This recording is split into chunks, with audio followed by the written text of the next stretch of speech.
Hey everyone, and I am now back with another Q&A. I had a really good response after my last Q&As back in Thailand, so I thought it was a good way of getting back in the swing of things by answering some of your guys' questions. So I have them on my laptop here, and I'm gonna be looking down at it. So, yeah. By the way, I usually try to answer your guys' questions in the comments as soon as I see them, but some of the people who comment, for some reason I'm not able to respond. So if that is you, that is probably why I didn't respond to you, because I really tried to respond to almost everyone on there. So sorry about that, but I tried to put your questions in here. So yay. Okay, so this one is from my day in a life video while I was in Thailand, and it says, why no shoes on in school? Well, this is something that is like overall in Thailand. It's not just in school, it's everywhere that you go inside. Whenever you enter someone's house or just a building in general, usually if it's not a public area, you always take your shoes off. And this also applies to temples, and I think that's about it. Usually what people have are like these slippers that they have on in their house. So you usually have their inside shoes and their outside shoes, but that's not the case in school because it's not Japan, so we don't have lockers to put our shoes in. That have been really nice. How did you get your grades in Thai school? I'm really curious. Do you guys enjoy this exchange program in Thailand? I didn't get grades in Thai high school because I already graduated high school, but a lot of people who I know who did get grades over there, usually they did not transfer back over properly in at least America. That's my knowledge on that. Although I did have a Norwegian friend through AFS who actually did get credit for some of the classes that she attended there, so I guess it's just talking to your school at home and trying to figure that out. A lot of people from Florida did online schooling, so it's, I guess, state to state. I'm not really sure. I'm sorry I didn't get grades. As for enjoying the exchange program, I loved my exchange program, I think, as most of you guys actually know on here already. But I think that one of the things that Rotary lacked was freedom in traveling, and that just depends on person to person, but I was actually not allowed to travel outside of Thailand, which I really wanted to a lot of times. Like, I wanted to go to Vietnam with one of my friends from AFS. So AFS lets you travel, Rotary doesn't, but Rotary, you get 3 host families and you get a monthly allowance, and there's a lot of give and takes on that. If you guys want me to do a AFS versus Rotary thing, I can do that for you, so let me know in the comments below. How did you apply for college? I was thinking I'd apply this summer right before I left so that I may get it over with. Did you apply the academic year before you left, then deferred your acceptance to the year after? Yes, I applied a full academic year before, I guess is the correct term. I applied with all the other seniors that I was graduating with. So basically my advice, if you're doing a gap year, which I'm assuming you are, I would do your application along with the other classmates that you have, so that way your entire school is doing it. You're all kind of in that mode of getting your applications done, because doing it over there, as I already mentioned, would be hell, and I would never suggest that for anyone because I just don't do it. When you mean $400, do you mean $400 a month? No, I meant $400 for the entire exchange. I brought about $400 for the entire exchange, but I also brought my camera over there. I bought a lot of gifts, so I ended up needing about, I think, 1,500 for everything. That was like traveling, that was snacks, that was my camera, that cost the equivalent of about $700 US, so that right there was a big portion of it. If I were you and you did not want to spare any expense over there, I would bring about $1,000, and that is being very, very lenient. I don't think that you'll need that much money, but that's just my opinion. Did you find that you were studying the language a lot, or were you studying by talking to people? Do you feel like when you left you were fluent? No, I don't feel like I was fluent when I left, which I think was a really big problem, which is actually something that I'm trying to fix for my next exchange year. Right now I'm already taking Japanese classes at my university, so I'm really trying to get a lot of studying done before I go. but I think that the best way for someone to do that would be to be actually in a class where it's structured and it makes you learn. And knowing that you're going to go on that exchange year afterwards, at least for me, has really been helping me learning Japanese in a classroom setting. And then on top of that, you should really try to like watch shows with the language that you're trying to learn.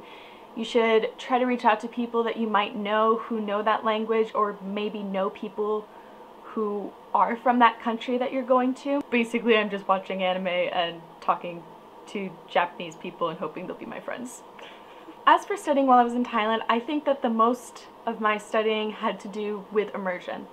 I'm someone who learns very well by immersion and not really by textbook form, but that's just me. I know a lot of people who were in Thailand, in my same district even, that really didn't learn that well by immersion and had to sit down and learn it, or otherwise they just didn't learn anything. So that's person to person, but I personally learned more by immersion, and I think that I got pretty good.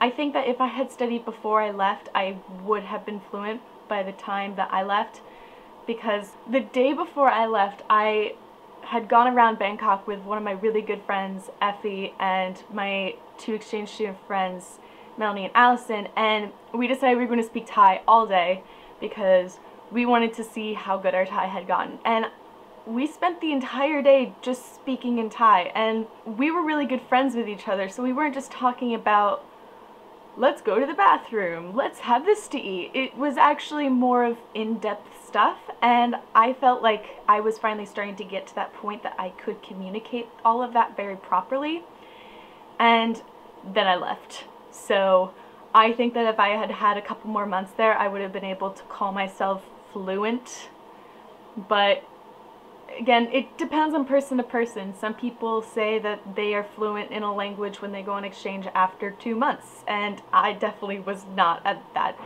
point that person. Thanks, university, for your loud noises all the time. You're so considerate. What camera do you use? What editing software? What laptop? How much would you say you need a month? When did you leave for your exchange? I use a Nikon D5100. The reason that I do this is actually because I'm very interested in photography, so I wanted to get a DSLR. There are many cameras out there that actually do very good video quality, but I wanted all the manual options where I could actually become better with my photography, and that I could possibly even make it into a more rigorous hobby of mine. But this camera, also a huge thing that I like about it is it has the side out flippy screen thing where I can like watch myself really awkwardly while I'm supposed to be talking to you guys, but I'm actually looking at myself. And it has just a lot of nice options, and I just like it. But the only downside of it, I think, is that the automatic focusing sucks, and so you have to get really good at manual focusing very quickly. And so sometimes I like do an entire video and I think that myself is a little out of focus, and it really annoys me. So that's something to keep in mind. But I really like it.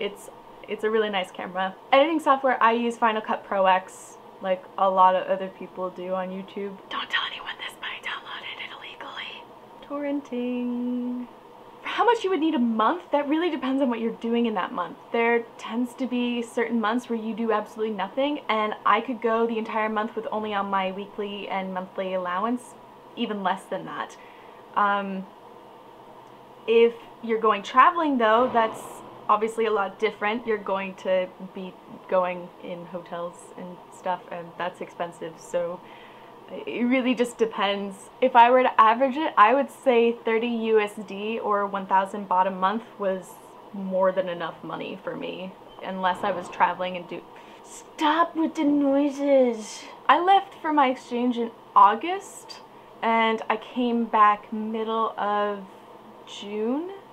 So I was there for a little over 10 months, maybe like a week over 10 months. I went to Thailand in 2012 for about 3 months, and ever since I've been obsessed. Me too, girl. I've talked to my parents about going on exchange there, and they seem to think it's unsafe and I won't get a good education. Is that true?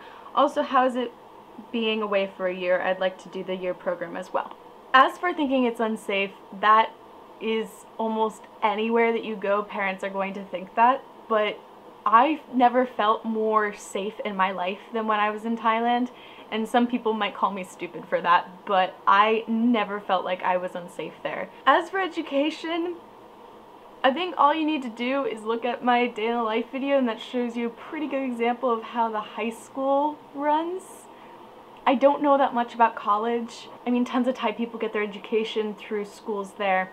But if I were you and you wanted to get a pretty good education in Thailand, I would go to Bangkok because that's known for the best schools. If you're going to be going through university, which I assume you are since you're talking about a year program, I would try to figure out what schools your school will directly exchange with. Not a lot of schools direct exchange with Thailand, but maybe you can talk to someone in your study abroad office and you can ask them what program they might suggest about getting good accreditations and being able to transfer back credits. Overall, I don't think that you should go to Thailand just for educational reasons. You should go there for the culture. So if you want to go there for the culture, having a year exchange there would be amazing, and just not doing as many classes as you normally would, which I suggest anyway. For any exchange program, you should try to do the least amount of credits that you can get away with, because you don't want to be stuck in your room all day with an entire country out there that you haven't ever seen before. So keep that in mind. As for doing a year exchange, I recommend that over anything, if not more. If you can do any more time, I would. You don't really get to understand a culture, I think, until you've been there past a hard time. So becoming very homesick is a part of the process and becoming immersed in that culture. I felt like I started really becoming immersed in Thai culture after I was very homesick after Christmas break. I mean, I'd be lying to say that it isn't tough. You're gonna have your ups and downs, but overall when you go back, you're gonna feel so connected to that country that you are just going to want to go back and live your life there. Maybe not live there permanently, but you definitely will want to live there at least a little bit longer so you can see the people that you've connected with. I'm doing an entire extra semester on my grad plan just so I can do a year exchange in Japan, and that's not normal. But one thing that I've heard so far with already just talking to a bunch of study abroad people, when you talk about study abroad with people who have only gone for a semester, they don't talk about the culture. They talk about, oh yeah, I learned so much of the language, and I learned so much about the food, and I met so many people, but they never talk about the culture. I'm not saying that only a semester exchange isn't a bad idea. Like, that's a great idea. If that's the only amount of time that you have, then do it. It's better than nothing. But I don't feel like you can really grasp a culture very well until you've been there for at least 6-7 months. That's just my opinion though. Like, again, I'm sure it varies. So yeah, that was all the questions, guys. For the next Q&A that I do, please leave your questions and comments below in here, and I'll go throughout different videos and get questions from there like I did for this one. But if you could leave a thumbs up for me, that'd be really great. Again, I'm really open to like having suggestions for this channel. I actually just did a video project for my LGBTQ communities course that I think I'm going to publish on here. I just have to tweak it a little bit more to be suited for a YouTube audience versus a LGBTQ university course. So yeah, I think that's about it. I'll see you guys later. Bye!